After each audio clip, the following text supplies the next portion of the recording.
അസ്സലാമു അലൈക്കും വറഹ്മത്തുള്ളാഹി. ഹബീബേ, ഇത് നമുക്ക് വേണ്ടപ്പെട്ട എല്ലാവർക്കും അയച്ചു കൊടുത്തോളി. എല്ലാ ഗ്രൂപ്പിലും എല്ലാ വേണ്ടപ്പെട്ടവർക്ക് അയച്ചു കൊടുത്തിട്ട് ചെല്ലാൻ വേണ്ടി പ്രചോദനം ചെയ്ത് കൊടുത്തോളി. വളരെ ഫലമാണ്, ഭയങ്കര അത്ഭുതമാണ്. അത് എനിക്കൊരു മഹാൻ തന്നതാണ്. അപ്പോൾ ഏതായിരുന്നാലും ഇത് എൻ്റെ പക്കന്ന് കേട്ടിട്ട് അല്ലെങ്കിൽ എൻ്റെ പക്കന്ന് കിട്ടിയിട്ട് ചെല്ലുന്നവർക്കെല്ലാം വലിയ വലിയ അത്ഭുതങ്ങൾ കാണുന്നുണ്ട്. അത് ഞാൻ നിങ്ങൾക്ക് ഏൽപ്പിച്ചു തന്നിട്ട് നിങ്ങൾ കൊടുത്താലും ആ ഫലം ഉണ്ടാവും.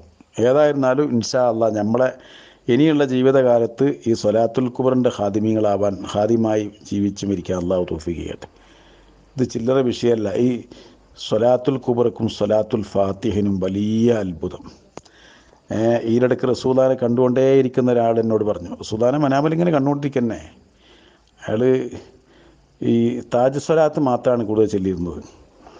അപ്പോൾ റസൂല വന്നിട്ട് പറഞ്ഞല്ലോ, അല്ല ഈ താജ് എന്ന് പറഞ്ഞാൽ കിരീടല്ലേ, അത് കൊണ്ടുപോയി വെക്കണ്ടേ, നമുക്ക് ഒരുത്തിയിൽ വെക്കണേ കണ്ട് കിടക്കണ്ടേ, അപ്പം അതിന് താക്കോല് വേണ്ടേ, അത് സ്വലാത്തുൽ ഫാത്തിഹാണ്, അതും ചൊല്ലിക്കോളി, അതും കൂടുതൽ ചെല്ലണം എന്ന നിർദ്ദേശം കൊടുത്തു എന്നുള്ള വിവരം കേട്ടിട്ടുണ്ട്. അപ്പം സ്വലാത്തു താജ്, സ്വലാത്തുൽ ഫാത്തിഹ്, സ്വലാത്തുൽ കുബ്ര, ഇത് മൂന്നും ഉണ്ടോ ദുന്യാവും ആഖിറൊക്കെ വിജയിച്ചു. പിന്നെ ഓൻ്റെ ആഖിബത്ത് മോശമാകുന്ന വിഷയമേ ചിന്തിക്കണ്ട. സ്വർഗലോകത്ത് ഉറപ്പാണ് അവനക്ക് മുത്തനബിൻ്റെ കൂടെ ചെന്ന് ഹൗദുൽ കൗസർ കുടിക്കുക, ഉറപ്പായിട്ടും കുടിക്കുക, ഒരു ബുദ്ധിമുട്ടും ഉണ്ടാവില്ല.